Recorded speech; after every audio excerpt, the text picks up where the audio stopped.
2012. Daang-daang silid-aralan ang nasira ng Bagyong Pablo sa Davao Oriental. Pero dahil po sa inyong mga donasyon, muli nating naipatayo ang maraming nasirang classroom doon.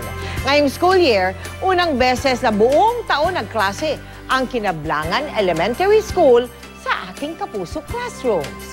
Sa pagtatapos ng unang batch ng graduates doon, atin silang binisita. Pinagpapala ang pinagpapala.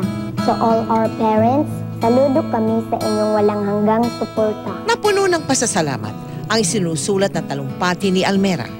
Ngayong taon, siya ang valedictorian ng Kinablangan Elementary School.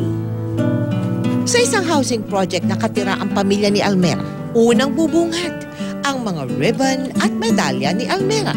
Ang medal sa... Nung Bagyong Pablo, talagang nauna naming ligpitin yung mga medals ng anak ko. Alaala kasi yun ang pag-aaral niya.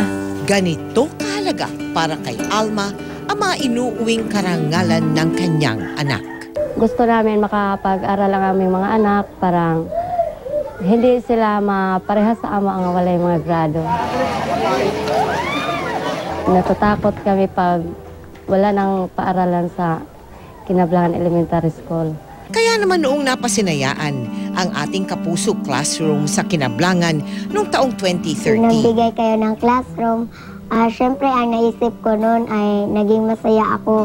At makalipas ang mahigit isang taon, abay, graduate na ang unang batch na hinubog ang kaalaman sa ating Kapuso classrooms. Ito ang pinakaunang talaga na nagbigay sa amin ng tulong. Hope ng mga parents, ng mga kabataan, and sa mga teachers. At sa pinakahihintay na araw ng kanilang pagmarcha, Masayang-masaya po.